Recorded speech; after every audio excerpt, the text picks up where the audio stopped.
ท่านกำลังติดตามรับฟังสถานีวิทยุกระจายเสียงพระพุทธศาสนาแห่งชาติและสังคมคลื่นศึกษาพระพุทธศาสนาและวัฒนธรรมระบบ FM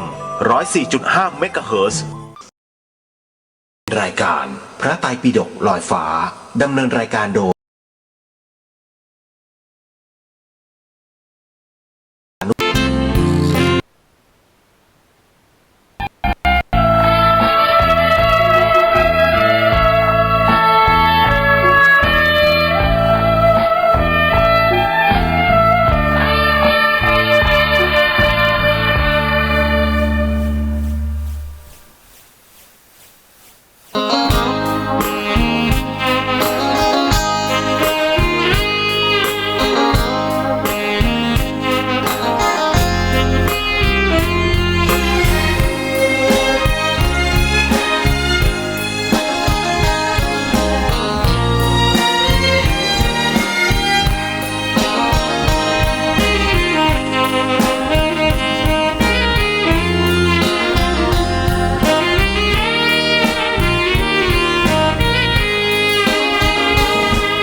เชื่อตามที่ฟังมาช่างอุราไว้บ้างเถิดน้องอย่าเชื่อตามที่ทำสืบต่อในสิ่งนั้นหนออาจจะไม่ถูกจริง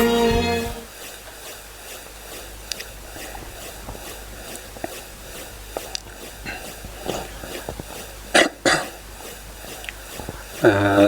ระหังสัมมาสัมพุทโธภะคะวะพุทธังภะคะวันตังอะภิวาเทมิสวากขาโตภะคะวะตาธัมโมธัมมังนัมมาสามิสุปฏิปันโนภะคะวะโตสาวกสังโฆสังฆังนะมามินะโมตัสสะภะคะวะโตอะระหะโตสัมมาสัมพุทธัสสะนะโมตัสสะภะคะวะโตอะระหะโตสัมมาสัมพุทธัสสะนะโมตัสสะภะคะวะโตอะระหะโตสัมมาสัมพุทธัสสะสัมมาสัมพุทธะมาโตลังสาสะธัมมะคานุตมังอาภิวาทิยาปาติสังอาภิธัมมัตตาสังฆังตถาวุตตาภิธัมมัตตาจตุตาปรมัตตาโตจิตตังเยตสิกังโลปังนิพพานามิติสัพพทังขอกราบนมัสการพระมหาเถระพระสังฆาธิการพระเถรานุเถระและขอสวัสดีท่านผู้ฟังและผู้ชมทุกท่านที่ติดตามในรายการพระไตรปิฎกลอยฟ้าในเนื้อหาของพระอภิธรรมนะครับครั้งนี้ก็เป็นครั้งที่10นะครับในเรื่องของสมุจยสังคหะในปริเฉดที่7เราก็ยังพูดถึงเรื่องของอกุศล9กองอยู่นะครับโดยสังเขปนะครับโดยไม่ได้ลงรายละเอียดนะซึ่งครั้งที่แล้วก็พูดถึงในเรื่องของสังโยชน์แล้วก็องค์ธรรมของสังโยชน์นะสังโยชน์ก็มีอยู่ด้วยกัน2ในด้วยกันนะสังโยชน์ที่เป็นในแห่งพระสูตรนะครับกับสังโยชน์ที่เป็นในแห่งพระอภิธรรมนะครับถ้าว่าโดยองค์ธรรมเนี่ยในแห่งพระสูตรเนี่ย ก็จะมีอยู่7องค์ด้วยกันนะแต่ถ้าว่าโดยพระอภิธรรมเนี่ยก็จะมีอยู่8องค์นะครับนะ ซึ่งรายละเอียดเนี่ยเราก็ไปทบทวนเล็กน้อยนะครับ ก่อนที่เราจะไปขึ้นในเรื่องของกิเลส10น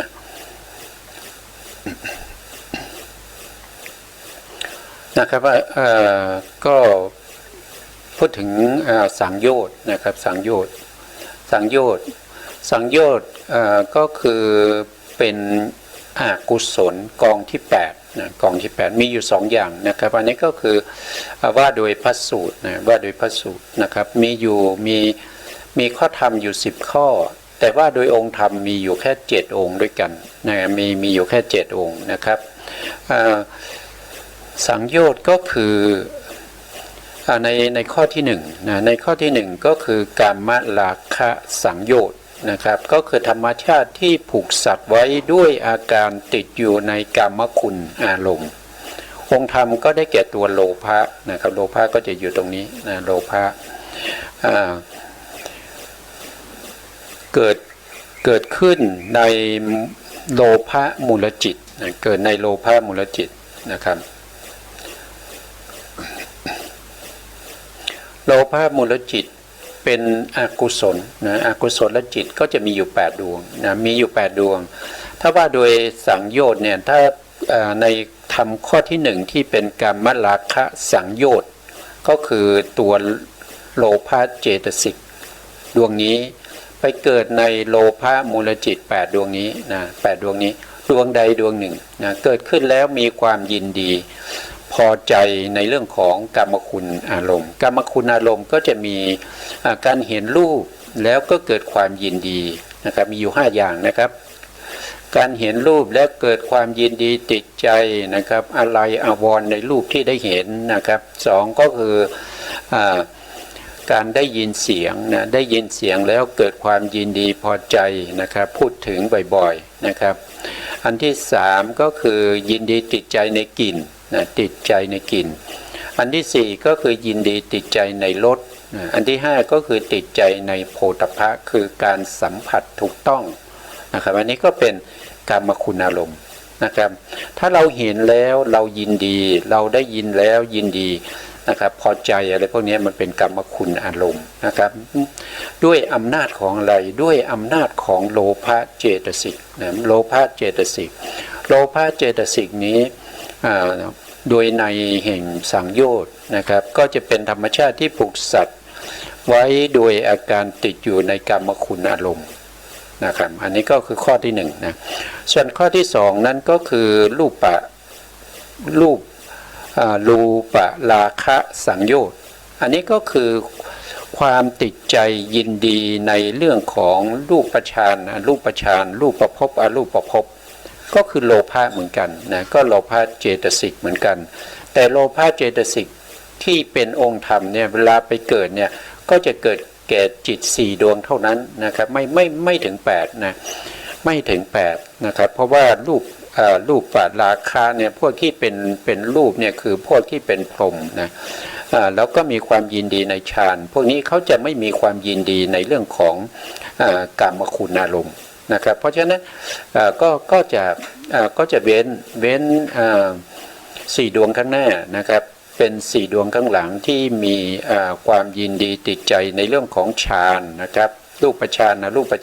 ปภพอรูปภพอย่างเงี้ยนะครับก็จะได้แก่ทิฏฐิคตวิปยุตนะครับ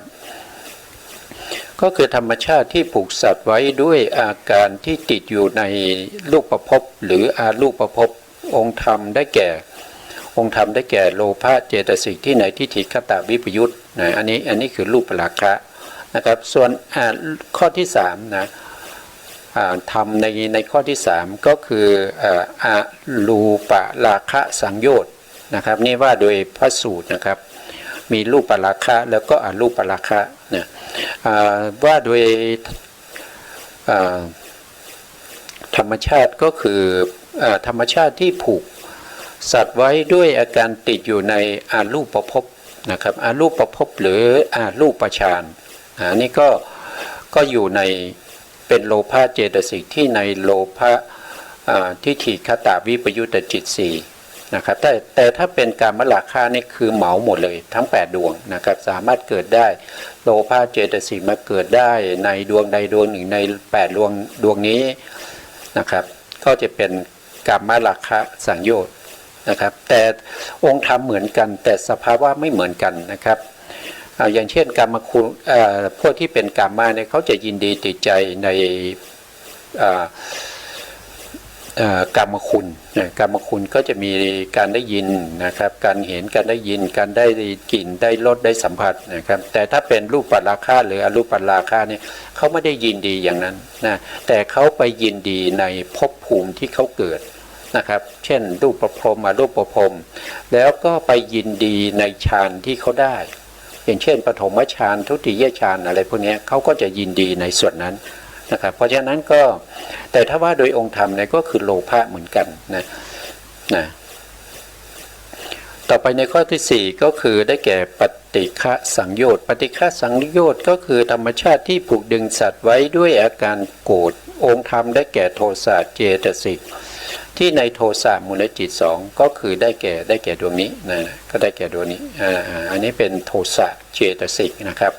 โทสะเจตสิกเนี่ยไปเกิดที่ไหนก็ไปเกิดในโทสะมูลจิต2ก็จะมีอยู่2ดวงนะครับดวงที่1ก็จะเป็นโทมนัสสหกตังปฏิฆาสัมปยุตตังอาสังขาริกังมีอาสังขาริกังส่วนดวงที่2ก็เป็นโทมนัสสหกตังปฏิฆาสัมปยุตตังแต่เป็นสสังขาริกข้างหลังนี้เป็นสสังขาริกแต่ข้างหน้าเป็นอาสังขาริกนะครับก็มาเกิดตรงนี้พอมาเกิดตรงนี้ก็จะได้ชื่อว่าเป็นปฏิฆะสังโยชน์นะครับเป็นปฏิฆะสังโยชน์ก็คือเมื่อไหร่เรามีความไม่พอใจนะครับไม่แช่มชื่นไม่ยินดีนะครับมีความโกรธมีความคิดประทุษร้ายอะไรพวกนี้ที่เกี่ยวกับโทสะเนี่ยก็คือปฏิฆะสังโยชน์นั่นเองนะครับว่าโดยสังโยชน์ต่อไปข้อที่5นะครับข้อที่5ก็คือมานะสังโยชน์มานะสังโยชน์องค์ธรรมได้แก่มานะเจตสิกก็คือดวงนี้นะก็ดวงนี้นะมานะเจตสิกนี้เป็นอนิยตาโยคีนะครับก็เกิดบ้างไม่เกิดบ้างนะครับถ้ามีการเปรียบเทียบเราดีกว่าเขาดีกว่าเราอย่างเงี้ยนะครับอย่างเช่นพระโสดาบันเนี่ยก็เปรียบเทียบว่าพวกคุณนะมันเป็นปุถุชนนะส่วนอาตมานะเป็นโสดาบันเป็นพระอริยะอย่างนี้มานะเกิดนะมานะเนี่ยเกิดได้ทั้งที่เป็นโสดาบันนะครับทั้งที่เป็นสกัดคามีแล้วก็อนาคามีด้วยนะครับผู้ที่จะละมานะได้อย่างเด็ดขาดเลยคือพระอรหันต์นะต้องเป็นพระอรหันต์นะครับดวงนี้ละได้ด้วยสมุเฉทต้องเป็นอรหันตมรรคอรหันตมรรคจะเป็นตัวที่ทำลายเสียซึ่งมานะเจตสิกมานะเจตสิกดวงนี้นะครับถูกอรหันตมรรคเป็นผู้ทำลายนะครับมานะเจตสิกก็คือธรรมชาติที่ผูกสัตว์นะครับไว้ด้วยอาการที่เย่อหยิ่งถือตัวเย่อหยิ่งถือตัวจองหองอวดดีอะไรพวกนี้นะครับก็จะเป็นมานะเจตสิกที่เวลาเกิดก็จะไปเกิดร่วมกับโลภะมูลจิตประเภทที่เป็นทิฏฐิคตาวิปยุตเกิดตรงนี้เกิด4ดวงข้างหลังนี้4ดวงข้างหลังนี้นะครับเกิดขึ้นจะต้องมีการมีสภาวะอาการเย่อหยิ่งจองหองนะครับแต่ว่าโดยธรรมคือเขาเปรียบเทียบแล้วก็การเปรียบเทียบนี้เขาเปรียบได้ทั้ง3แบบนะครับ1ก็คือเปรียบเทียบว่าเรากับเขาเนี่ยเสมอกันนะครับอย่างเช่นพระโสดาบันคือเห็นพระโสดาบันท่านก็เป็นโสดาบันผมก็เป็นโสดาบันแล้วพระที่อยู่ในห้องนี้เป็นโสดาบันกันทุกคนทุกรูปทุกองค์เนี่ยเขาก็เปรียบเทียบอย่างนี้อันนี้ก็เป็นมานะนะครับถึงจะเปรียบเทียบสภาวธรรมที่ตรงกันนะครับตรงตามความเป็นจริงก็เป็นมานะนะครับเปรียบเทียบโดยความไม่ตรงตามความเป็นจริงก็เป็นมานะมานะเนี่ยเป็นสภาวธรรมที่บางท่านอาจจะมองไม่เห็นนะครับแต่มานะเกิดขึ้นแล้วเนี่ยมันจะทำให้เกิดความเย่อหยิ่งถือตัวความอ่อนน้อมถ่อมตนนี่จะไม่มีนะครับก็จะเป็นบุคคลที่เก้อยาก ว่ายากสอนยากนะครับไม่สามารถที่จะก้าวหน้าในเรื่องของการเจริญในเรื่องของสมถะหรือว่าจะเป็นวิปัสสนาก็ตามถ้ามีมานะเข้ามาแทรกจะไม่มีวันก้าวหน้าได้นะครับต่อไปทำข้อที่6เนี่ยข้อที่6ก็คือได้แก่ทิฏฐิสังโยชน์ธรรมชาติที่ผูกสัตว์ไว้ด้วยอาการความเห็นผิดนะครับองค์ธรรมได้แก่ทิฏฐิทิฏฐิเจตสิกคือดวงนี้นะทิฏฐิเจตสิกดวงนี้นะครับไปเกิดที่ไหนก็ไปเกิดในทิฏฐิคตสัมปยุตตจิต4ก็คือข้างหน้า4ดวงนะครับทิฏฐิกับมานะเขาแยกจิตกันนะครับนะทิฏฐินี้เขาเกิดข้างหน้า4ดวงนะครับมานะเกิด4ดวงข้างหลังนะครับเป็นทิฏฐิคตวิปยุตนะแต่ถ้าเป็นทิฏฐิเจตสิกนี้จะเกิดกับทิฏฐิสัมปยุตนะครับก็จะเป็นลักษณะอย่างนี้นะต่อไปในข้อที่7นะครับในว่าโดยพระสูตรนะว่าโดยพระสูตรสังโยชน์ในข้อที่7ก็คือศีลพัตตปรมัสสะ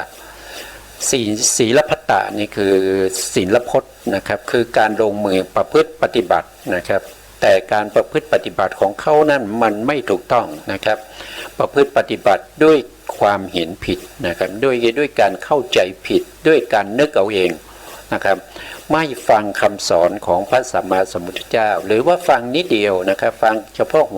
หัวข้อนะครับไม่ฟังรายละเอียดไม่ฟังให้บริบูรณ์นะครับแล้วก็ไปประพฤติปฏิบัติเวลามีปัญหาก็นึกเอาเองว่ามันเป็นอย่างนั้นมันเป็นอย่างนี้นะครับมันต้องเป็นอย่างนี้สิเนี่ยนะครับอันนี้เป็นศีลพัตตปรมัสสะก็คือเอาไปประพฤติปฏิบัติในชีวิตประจำวันเลยนะครับประเภทนี้ไม่ดีนะครับหลงทางแล้วเนี่ยมันจะสร้างเป็นอัธยาศัยสร้างเป็นนิสัยอุปนิสัยความเคยชินนะครับเวลาเราเคยชินกับ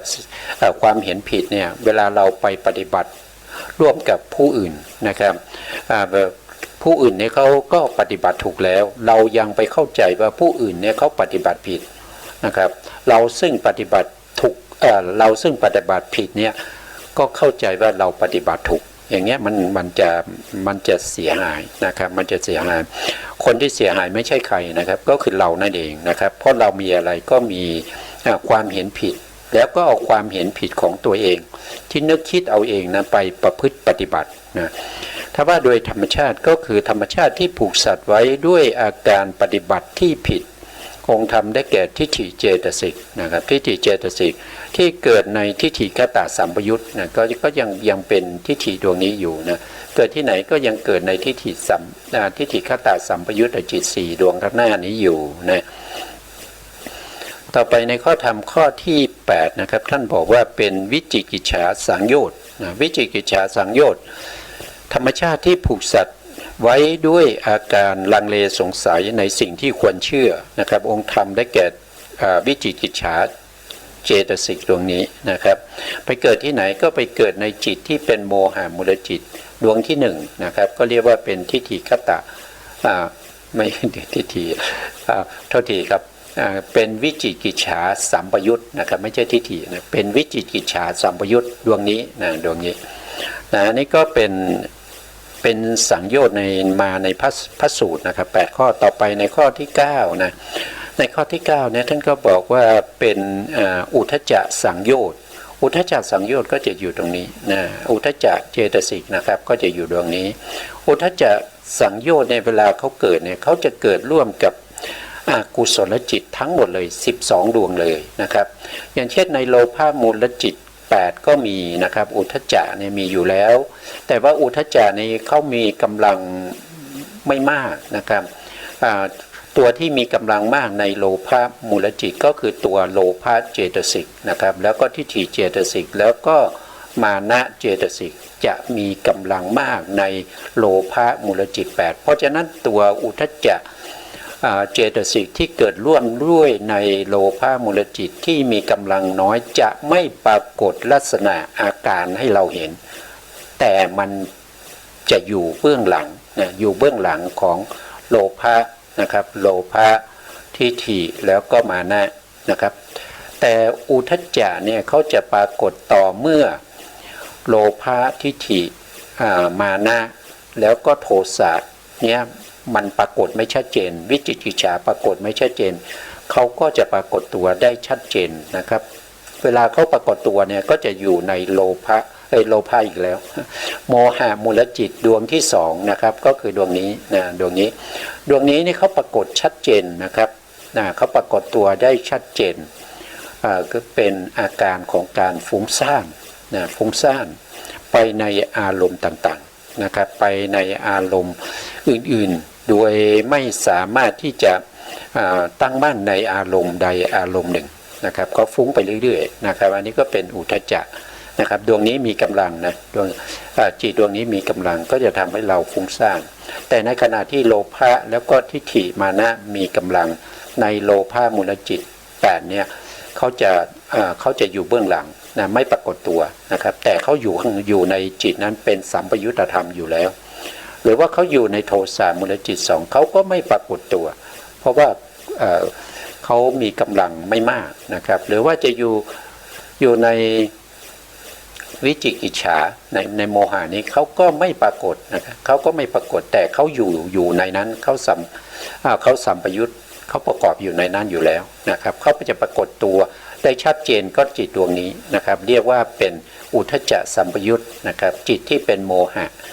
โมหะมูลจิตดวงที่2นะต่อไปในข้อที่10นะครับก็คือได้แก่อวิชชาสังโยชน์อวิชชาสังโยชน์นี่ก็คือได้แก่เจตสิกดวงนี้นะได้แต่เจตสิกดวงนี้เวลาเจตสิกดวงนี้ไปเกิดเนี่ยก็จะไปเกิดได้ในอกุศลจิตทั้ง12ดวงเลยนะทั้ง12ดวงเลยก็จะมีโมหะเจตสิกดวงนี้นะครับธรรมชาติของเขาก็คือผูกสัตว์ไว้โดยอาการหลงไม่รู้ตามความเป็นจริงนะครับองค์ธรรมได้แก่โมหะเจตสิกนะโมหะเจตสิกเกิดในอกุศลจิต12นะครับอันนี้ก็เป็นลักษณะของสังโยชน์นะร่างสังโยชน์นะสังโยชน์ที่มาในพระสูตรนะที่มาในพระสูตรว่าโดยองค์ธรรมมี7นะครับอันนี้ก็โมหะนี่ก็1ใช่ไหมครับโมหะก็คืออวิชชาสังโยชน์ใช่ไหมดวงนี้ก็จะเป็นอุทธัจจะสังโยชน์นะครับอันนี้ก็จะเป็นกามราคะสังโยชน์รูปราคะสังโยชน์แล้วก็อรูปราคะสังโยชน์ดวงนี้ก็จะเป็นทิฏฐิสังโยชน์แล้วก็ศีลพัตตปรมาสะสังโยชน์นะแต่ดวงนี้เป็นมานะสังโยชน์นะมานะสังโยชน์ดวงนี้เป็นอะไรเป็นปฏิฆะสังโยชน์นะอันนี้เป็นปฏิฆะสังโยชน์แล้วดวงนี้ก็จะเป็นวิจิกิจฉาสังโยชน์รวมแล้วก็จะมีข้อธรรมอยู่10ข้อว่าโดยองค์ธรรมก็จะมีอยู่7นะครับองค์ธรรมมี7เพราะมันซ้ำกันที่โลภะนะครับซ้ำกันที่ทิฏฐินะทิฏฐิมี2นะครับที่ทิฏฐิสังโยชน์แล้วก็ศีลพัตตปรมาสะสังโยชน์นะครับนะก็จะมี2นะครับส่วนตัวโลภะนี่มีอยู่3นะครับก็คือกามราคะสังโยชน์รูปราคะสังโยชน์อรูปราคะสังโยชน์นะครับรวมแล้วก็จะเป็นอยู่เท่าไหร่ก็จะเป็นอยู่องค์ธรรมมี7นะครับแต่ว่าโดยข้อธรรมมี10นะครับอันนี้ก็เป็นรายละเอียดที่มาในพระสูตรนะครับต่อไปเราก็ไปดูในส่วนที่มาในพระอภิธรรมนะครับมาในพระอภิธรรมมาในพระอภิธรรมเนี่ยนะครับก็เช่นเดียวกันนะมีข้อธรรมอยู่10ข้อเหมือนกันนะครับมีอยู่10ข้อเหมือนกันนะแต่ในพระอภิธรรมเนี่ยเวลาเราแปลสังโยชน์เนี่ยเขาจะเติมคำว่าดึงนะครับดึงเนี่ยผูกดึงสัตว์ไว้นะแต่ถ้าเป็นพระสูตรเนี่ยเขาบอกว่าผูกสัตว์ไว้เลยนะครับไม่มีคำว่าดึงนะครับแต่ถ้าเป็นพระอภิธรรมจะมีคำว่าดึงไว้ด้วยนะครับผูกดึงสัตว์ไว้ด้วยอาการติดอยู่ในอะไรก็ว่าไปในกามคุณอารมณ์นะครับหรือว่าในความโกรธนะครับก็ว่ากันไปนะครับถ้าว่าโดยสภาวะก็จะเหมือนกันกับพระสูตรเหมือนกันนะครับเพราะฉะนั้นก็มาดูมาในสังโยชน์ที่มาในพระอภิธรรมนะสังโยชน์ที่มาในพระอภิธรรมเนี่ยก็เริ่มด้วยข้อธรรมข้อที่1ก็คือกามราคะสังโยชน์กามราคะสังโยชน์ก็คือโลภะดวงนี้นะครับเป็นธรรมชาติที่ผูกดึงสัตว์ไว้ด้วยอาการติดอยู่ในกามคุณอารมณ์นะครับองค์ธรรมได้แก่ โลภะเจตสิกที่เกิดในโลภะมูลจิต8ก็เหมือนกับดวงนี้เลยเหมือนกันเลยนะครับสองอันเนี้ยเหมือนกันเลยนะข้อที่1นะครับข้อที่1เหมือนกันเลยคือกามราคะสังโยชน์นะครับส่วนข้อที่2นะข้อที่2ที่มาในพระอภิธรรมเนี่ยก็จะเป็นภาวะราคะสังโยชน์นะภาวะราคะสังโยชน์ไม่ใช่รูปราคะนะครับไม่ใช่อรูปราคะแต่เป็นภาวะราคะสังโยชน์ก็คือหมายถึงว่าเขานำเอา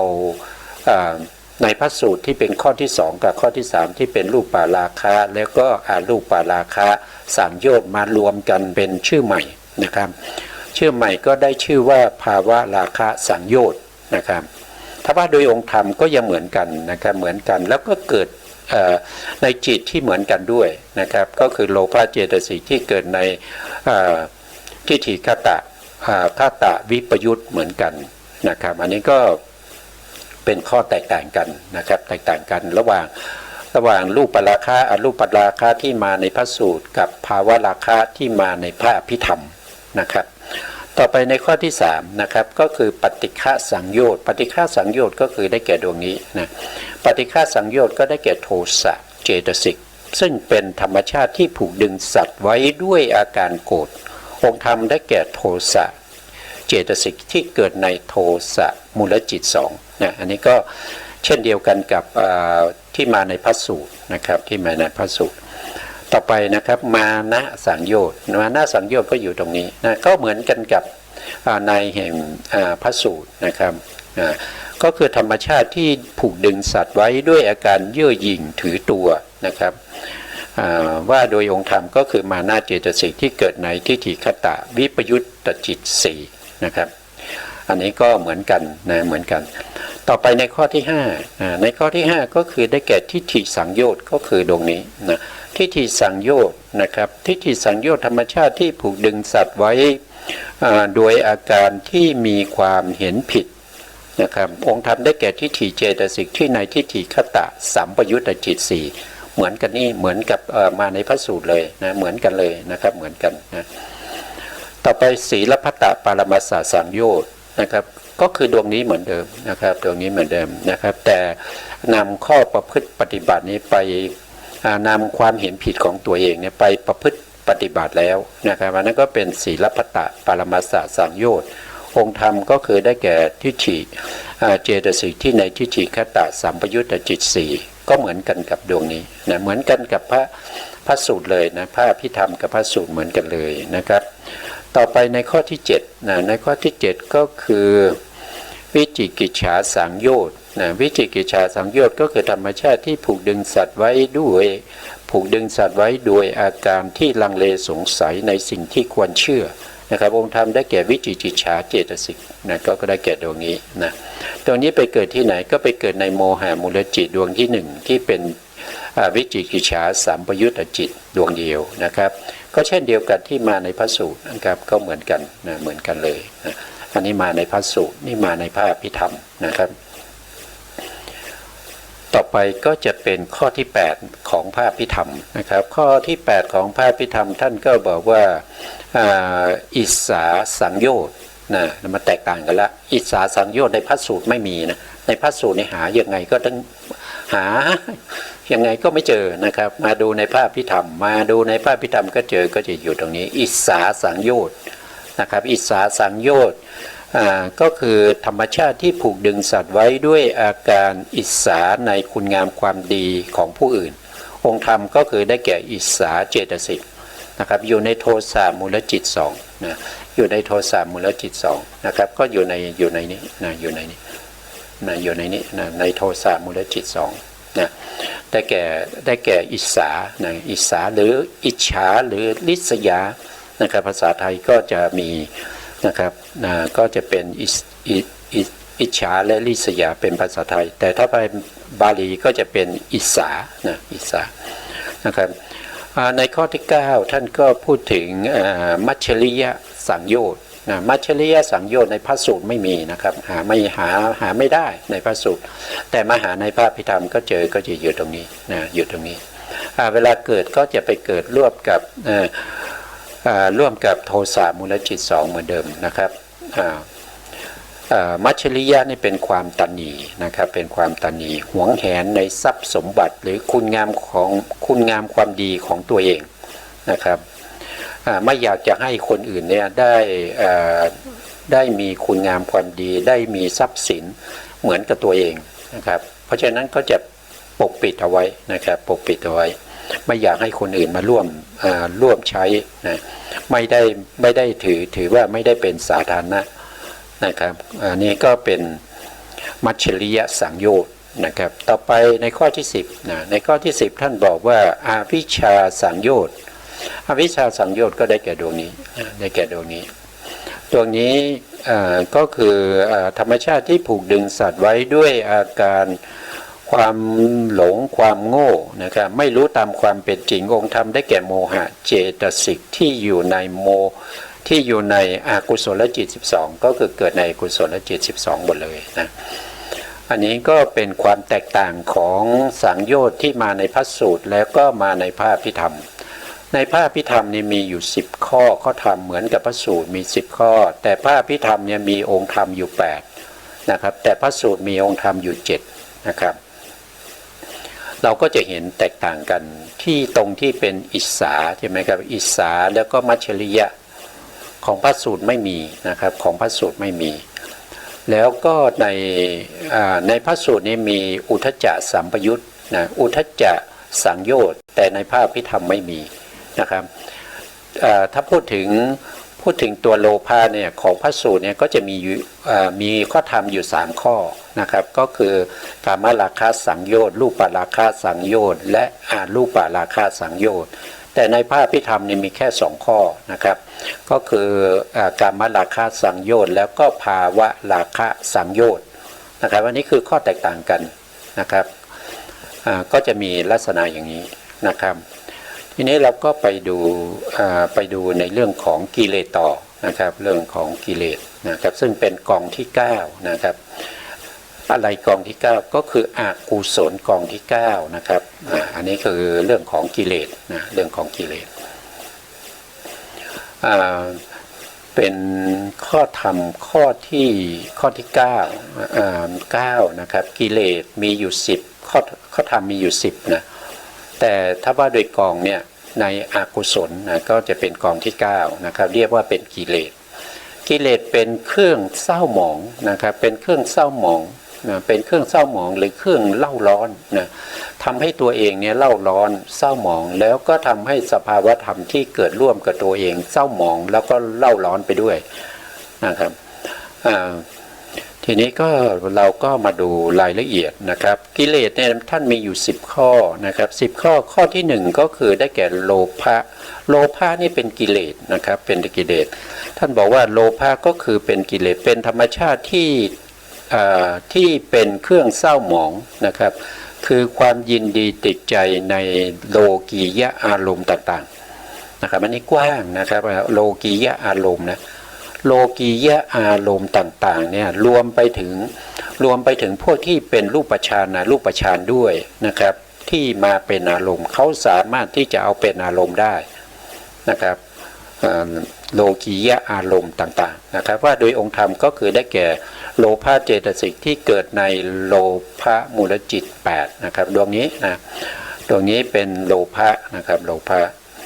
นะต่อไปในข้อธรรมข้อที่2นะครับก็คือโทสะนะครับคือดวงนี้นะโทสะก็เป็นกิเลสนะครับธรรมชาติที่เป็นเครื่องเศร้าหมองคือความโกรธนะครับความไม่พอใจนะครับองค์ธรรมก็ได้แก่โทสะเจตสิกนะครับโทสะเจตสิกที่เกิดในโทสะมูลจิต2นะครับ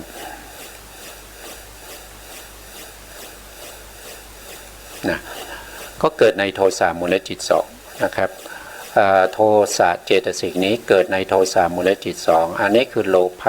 ะเกิดในโลภะมูลจิต8นะครับอันนี้เป็นกิเลส2ตัวแล้วนะครับโลภะกิเลสโทสะกิเลสแล้วก็โมหะกิเลสโมหะกิเลสอยู่ตรงนี้นะโมหะกิเลสอยู่ตรงนี้โมหะกิเลสเนี่ยเวลาเกิดก็จะเกิดร่วมกับอากุศลจิตทั้งหมด12ดวงเลยนะครับก็เป็น เป็นอะไรเป็นโมหะกิเลสนะครับธรรมชาติที่เป็นเครื่องเศร้าหมองคือความหลงความโง่องค์ธรรมได้แก่โมหะเจตสิกที่เกิดในอกุศลและจิต12นะครับอันนี้คือก็คือกิเลสองค์ที่3นะครับองค์ที่3องค์นี้นะองค์ที่1คือดวงนี้องค์ที่2ดวงนี้องค์ที่3คือดวงนี้นะครับต่อไปในข้อที่4นะครับในข้อที่4เขาก็คือมานะนะมานะกิเลสมานะกิเลสก็คือธรรมชาติที่เป็นเครื่องเศร้าหมองนะคือความเย่อหยิ่งถือตัวนะครับองค์ธรรมก็ได้แก่มานะเจตสิกเนี่ยมานะเจตสิกอยู่ตรงนี้เกิดที่ไหนก็เกิดในทิฏฐิคตวิปยุตตจิต4คือโลภะนั่นเองนะ4ดวงข้างหลังนะครับเมื่อเกิดขึ้นก็เป็นมานะกิเลสนะครับอันนี้คือข้อธรรมข้อที่4ส่วนข้อธรรมข้อที่5ก็คือได้แก่ทิฏฐินะครับทิฏฐิเจตสิกนะครับก็เวลาเกิดขึ้นเราก็จะเรียกว่าทิฏฐิกิเลสนะครับธรรมชาติที่เป็นเครื่องเศร้าหมองคือความเห็นผิดนะครับองค์ธรรมได้แก่ทิฏฐิเจตสิกที่ในทิฏฐิคตสัมปยุตก็คือทิฏฐิดวงนี้ไปเกิดในทิฏฐิคตสัมปยุตก็คือเกิดในโลภะมูลจิต4ดวงข้างหน้านี้นะอันนี้คือกิเลสนะครับต่อไปกิเลสองค์ที่6นะครับหรือข้อที่6ก็คือได้แก่วิจิกิจฉากิเลสนะวิจิกิจฉากิเลสอยู่ตรงนี้นะครับอันนี้เป็นวิจิกิจฉากิเลสนะครับธรรมชาติที่เป็นเครื่องเศร้าหมองคือความลังเลสงสัยในสิ่งที่ควรเชื่อองค์ธรรมได้แก่วิจิกิจฉาเจตสิกนะครับเกิดในวิจิกิจฉาสัมปยุตตจิตก็คือมาเกิดตรงนี้นะเจตสิกดวงนี้นะครับแล้วก็ไปเกิดตรงนี้นะไปเกิดในจิตดวงนี้ก็จะเรียกว่าเป็นวิจิกิจฉาสัมปยุตตจิตนะอยู่ในโมหะมูลจิตดวงที่1นะครับเวลาเขาเกิดขึ้นก็จะเป็นกิเลสเราก็จะเรียกว่าวิจิกิจฉากิเลสนะครับต่อไปก็คือมานะมานะโทษทีนะครับต่อไปคือถีนะถีนะกิเลสถีนะกิเลสอยู่ตรงไหนอยู่ตรงนี้นะถีนะกิเลสอยู่ตรงนี้ถีนะกิเลสนะครับอยู่ตรงนี้เวลาเกิดเนี่ยเขาจะเกิดร่วมกับจิตประเภทที่มีกำลังอ่อนที่เราเรียกว่าเป็นสัตสังขาริกนะครับสัตสังขาริกนะครับมาดูธรรมชาติเขานะครับธรรมชาติที่เป็นเครื่องเศร้าหมองคือความหดหู่นะครับหดหู่องค์ธรรมได้แก่ถีนะเจตสิกที่ในอกุศลนะครับอกุศลสังขาริกตจิต5คือจิตที่มีกำลังอ่อนมีอยู่5ดวงนะครับก็จะมีโลภะมูลจิตดวงที่2นะโลภะมูลจิตดวงที่4โลภะมูลจิตดวงที่6โลภะมูลจิตดวงที่8 4ดวงนี้เป็นสังขาริกเป็นจิตที่เกิดขึ้นมาด้วยการชักชวนของสภาวธรรมทั้งหลายไม่ว่าจะภายในตัวเราภายนอกตัวเราหรือว่าด้วยวาจาหรือว่าด้วยอิริยาบถต่างๆนะครับที่ชักชวนให้เขาเกิดขึ้นมาเวลาเขาเกิดขึ้นมามีกำลังอ่อนถีนะก็จะเข้าแทรกอยู่ข้างในนี้ด้วยทำให้จิตนั้นเกิดความหดหู่นะครับหดหู่นะครับแล้วยังมีอีกดวงหนึ่งก็คือดวงนี้แต่ดวงนี้เป็นโทสะนะครับเป็นโทสะนะครับถีนะก็ประกอบกับโทสะได้แต่โทสะดวงนี้จะต้องเป็นประเภทที่เป็นสังขาริกก็คือเป็นจิตที่เกิดขึ้นมาโดยการชักชวนนะครับเกิดเองไม่ได้นะจิตที่เกิดเองได้นี่จะมีกำลังถีนมิทะจะเข้าไปแทรกไม่ได้เพราะถีนมิทะไม่สามารถไปเข้าแทรกในจิตที่เขามีกำลังได้นะเพราะฉะนั้น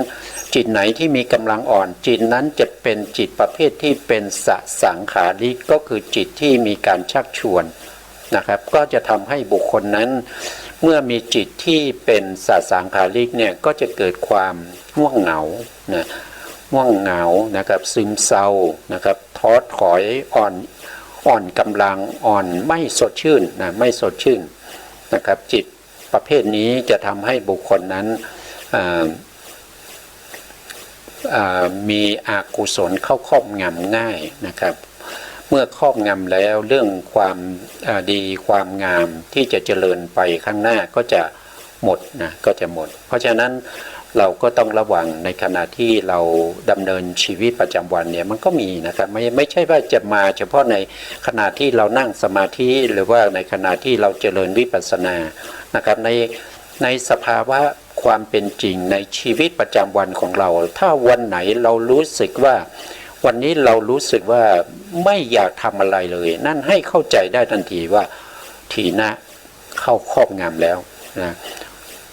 ถีนะเข้าไปนอนอยู่ในจิตของเราแล้วนะครับเราต้องพยายามที่จะละมันนะครับก็ต้องใช้ความเพียรนะต้องใช้ความเพียรความเพียรก็จะมีอยู่3ระดับนะความเพียรเริ่มต้นนะครับความเพียรที่เป็นความพยายามแล้วก็ความเพียรที่เป็นประเภทที่มีกำลังมากนะครับ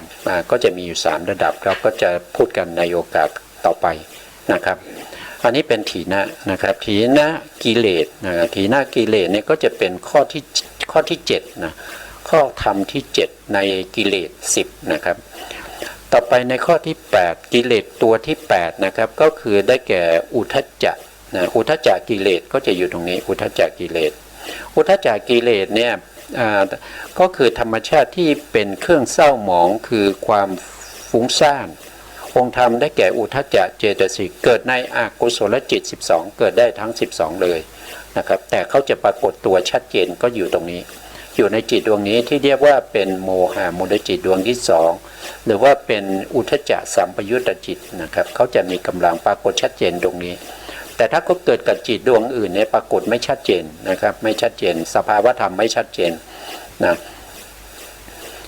ต่อไปนะครับก็จะเป็นข้อธรรมข้อที่9ก็คืออาหิริกะนะอาหิริกะก็จะอยู่ตรงนี้นะ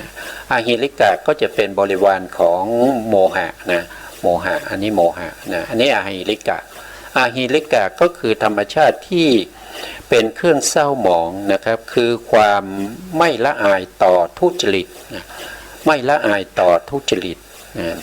ทุจริตทั้งหลายเนี่ยเขาสามารถทำได้ด้วยอาหิริกะนะครับก็คือดวงนี้นะเวลาเขาเกิดกับอะไรเขาเกิดกับอกุศลจิตทั้งหมดเลยนะครับเกิดกับอกุศลจิต12เลยนะครับแต่ถ้าปกติแล้วเขาจะไม่มีกำลังนะถ้าเขามีกำลังเนี่ย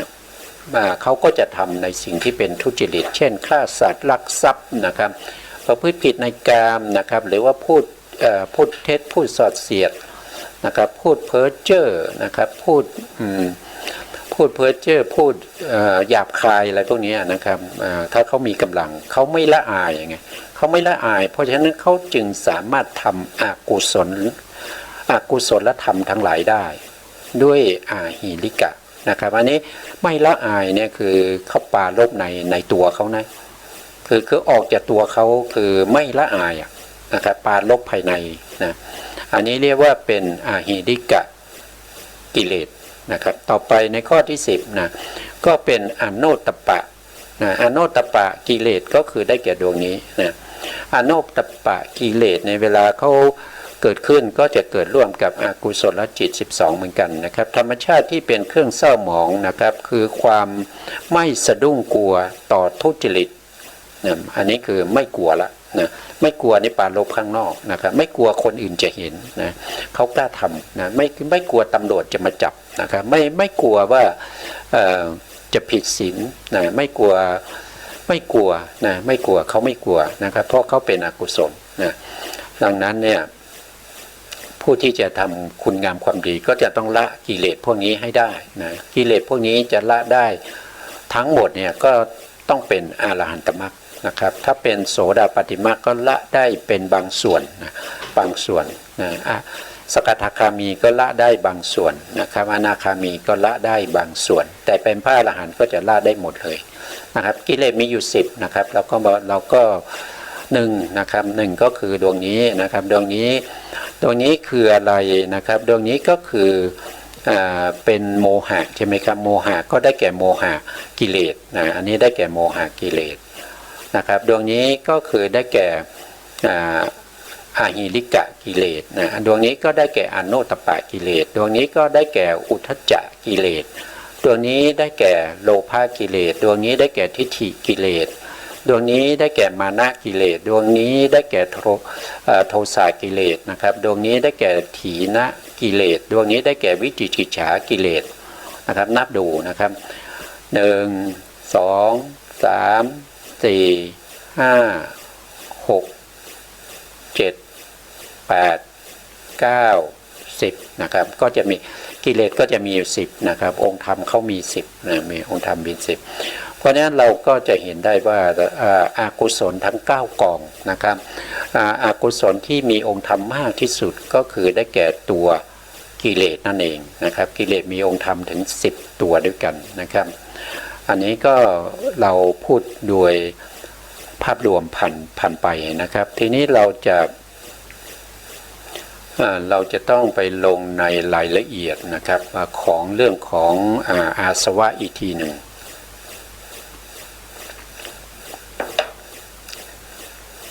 นะครับเราไปดูอาสวะนะครับอาสวะนะครับทีนี้เราจะลงรายละเอียดของอาสวะนะครับอาสวะนี้ก็เป็นสภาวธรรมที่เขาบอกว่าไหลนะครับเป็นสภาวธรรมที่เป็นไปในอกุศลเนี่ยนะครับโดยสภาวะของเขาเนี่ยเขาเหมือนกับเป็นน้ำที่ไหลไปได้นะครับหรือว่าบางครั้งเนี่ยก็เป็นสภาวธรรมที่หมักดองเอาไว้นะหมักดองเอาไว้นะครับวันนี้เราเคยพูดไปครั้งหนึ่งนะครับก็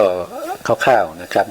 อาสวะก็จะมีอยู่4นะครับก็คือได้แก่กามาสวะธรรมชาติที่เป็นเครื่องไหลอยู่ในกามคุณอารมณ์นะครับองค์ธรรมก็ได้แก่โลภะเจตสิกที่ในโลภะมูลจิต8นะครับข้อที่2นะครับก็คือได้แก่ภาวาสวะนะภาวาสวะก็คือธรรมชาติที่เป็นเครื่องไหลอยู่ในรูปภพอารูปภพหรือรูปฌานอารูปฌานองค์ธรรมได้แก่โลภะเจตสิกที่ในทิฏฐิคตะทิฏฐิคตะวิปยุตนะครับก็คือโลภะมูลจิตที่เป็นทิฏฐิคตะวิปยุตจิต4นี่คือข้อที่2นะข้อที่3ก็คือทิฏฐาสวะทิฏฐาสวะธรรมชาติที่เป็นเครื่องไหลไปในความเห็นผิดองค์ธรรมได้แก่ทิฏฐิเจตสิกที่ในทิฏฐิคตะสัมปยุตนะครับข้อที่2วิปยุตนะครับข้อที่3สามปยุตนะแล้วก็ข้ออวิชชาข้อที่4โทษทีอาสวะข้อที่4นะครับชื่อว่าอวิชชาสวะนะอวิชชาสวะธรรมชาติที่เป็นเครื่องไหลอยู่ในความหลงความโง่องค์ธรรมได้แก่โมหะเจตสิกที่ในโมหะมูลจิต2โมหะมูลโทษทีนะครับโมหะเจตสิกที่ในอกุศลจิต12นะครับนะต่อไปนะครับในสไลด์ต่อไปคืออันนี้เราผ่านมาในช่วงที่เราได้อธิบายในเรื่องของภาพรวมไปแล้วนะต่อไปเรามาดูตรงนี้นะตรงนี้เป็นคำอธิบายนะครับเป็นคำอธิบายที่เกี่ยวกับเรื่องของอาสวะนะครับ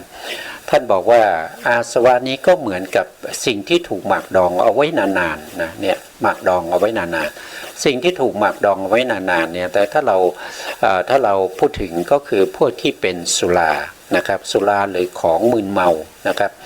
สิ่งที่ทำให้เราเมาได้ไม่ว่าจะหมักดองด้วยอะไรด้วยผลไม้ด้วยข้าวด้วยแป้งอะไรพวกนี้นะครับก็สามารถทำให้เป็นสุรานะครับสุราก็จะทำให้เราเนี่ยมึนเมานะครับก็เหมือนกับสภาวะของอาสวะนะครับเพราะว่าเราเนี่ยถูกหมักดองมาตั้งแต่อนันตชาติแล้วนะครับไม่รู้ว่าเริ่มต้นถูกหมักดองครั้งแรกที่ไหนแล้วก็ยังไม่รู้ว่าเราจะถูกหมักดองไปอีกนานเท่าไหร่นะครับกว่าที่เราจะแหวกว่ายจากเครื่องหมักดองจากสุราพวกนี้นะครับเข้าฝั่งแห่งพระนิพพานนะครับยังไม่รู้ยังไม่มีปลายทางนะครับแต่เราก็ได้ศึกษาในเรื่องของสัจธรรมนะครับที่เราศึกษาอยู่เนี่ยนะครับเราก็จะเรียกว่าเป็นสัจธรรมเป็นสัจธรรม นะหรือบางทีก็เรียกว่าเป็นสัจจญาณนะสัจจญาณนะครับเมื่อเรามีสัจจญาณแล้วเรามีความรู้ความเข้าใจในเรื่องของสภาวธรรมทั้งหลายไม่ว่าจะเป็นกุศลหรือเป็นอกุศลนะครับเราก็สามารถที่จะนำไปใช้ในชีวิตประจำวันได้นะครับเมื่อเรานำไปประพฤติปฏิบัติในชีวิตประจำวันนะครับเราก็จะเข้าสู่ญาณที่สองนะครับจากสัจจญาณแล้วก็ไปเป็นกิจญาณนะครับกิจญาณนี้จะทำได้ต่อเมื่อเรามีสัจจญาณก่อนนะถ้าเราไม่มีสัจจญาณเราไปทำกิจญาณไม่ได้นะครับมันก็จะหลงนะมันก็จะมีแต่หลงนะครับมีแต่หลงนะถ้าเร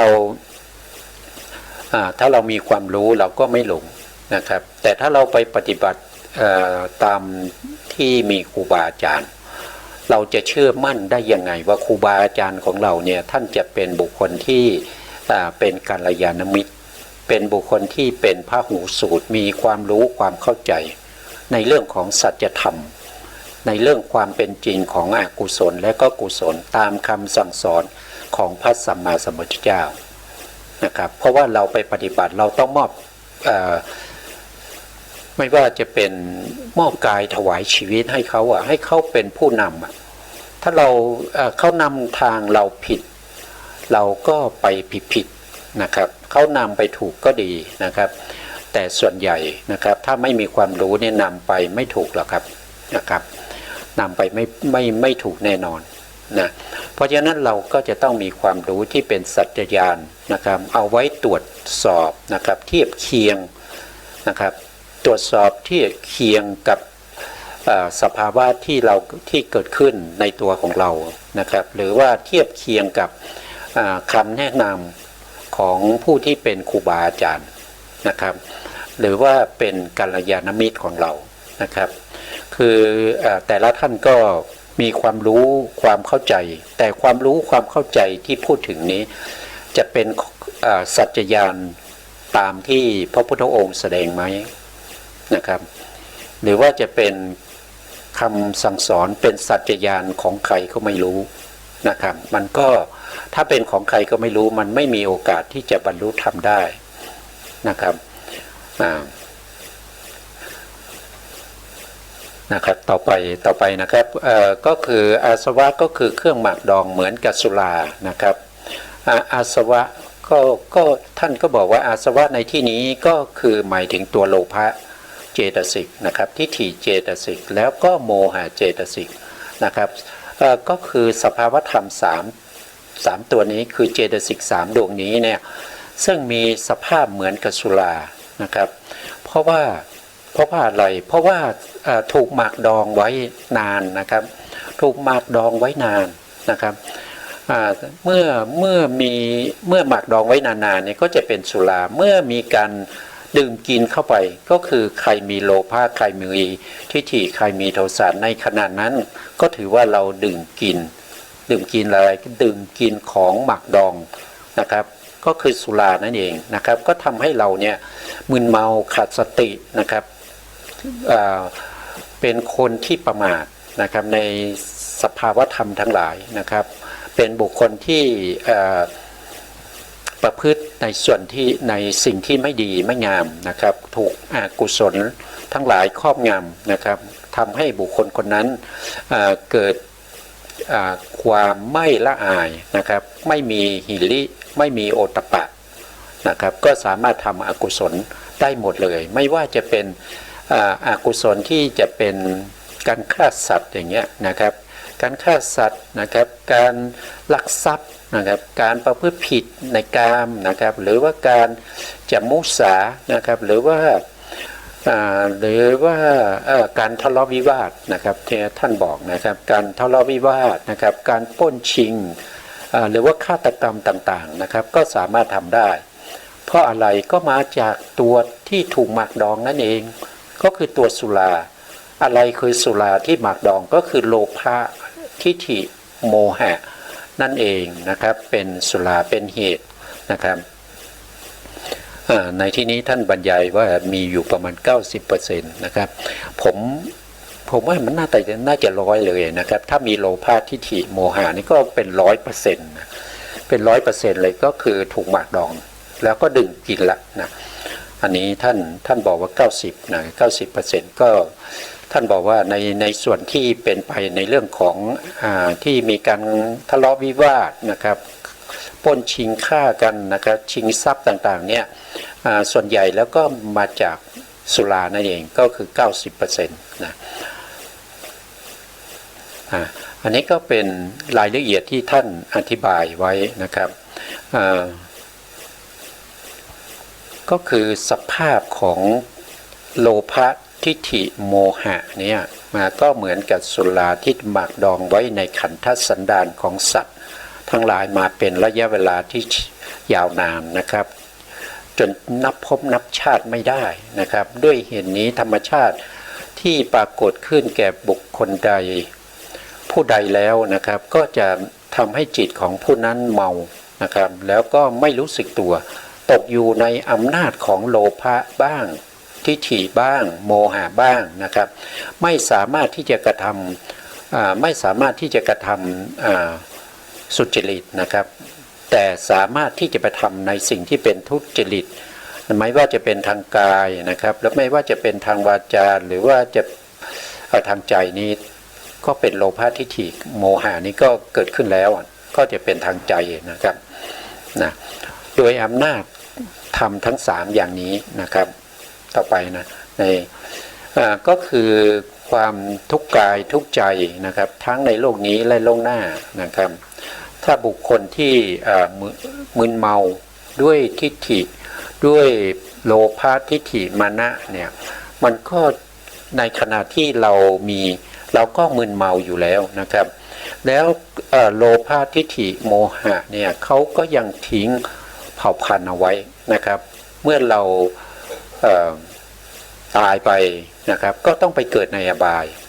แต่ถ้าเราก็ได้มาเกิดเป็นมนุษย์เราก็จะต้องได้รับผลของกรรมนั้นนะครับ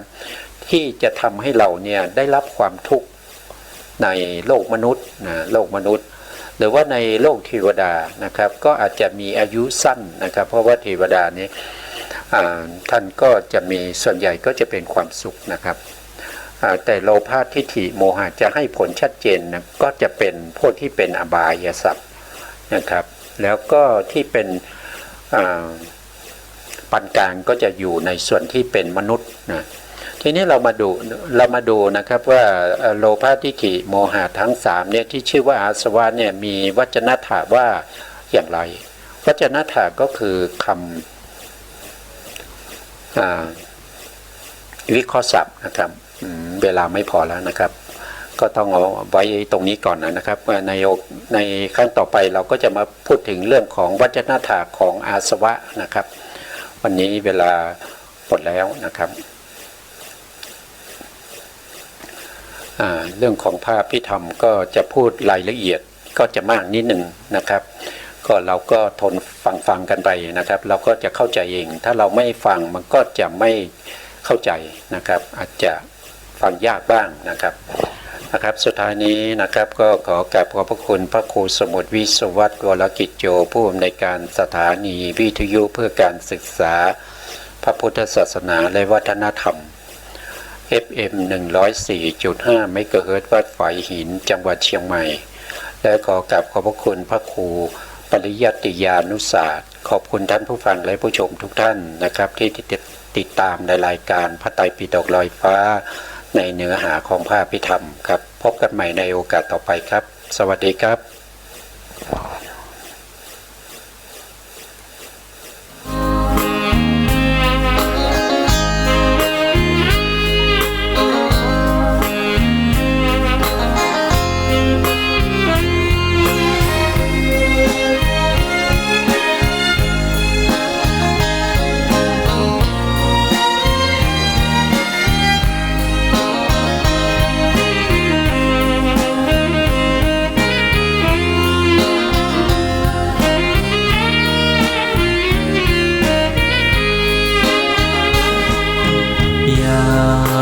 เชื่อตามที่ฟัง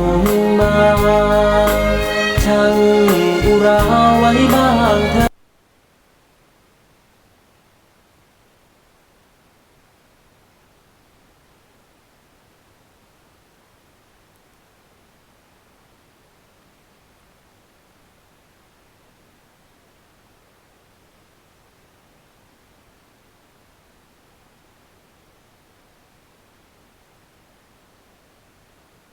ทศไทย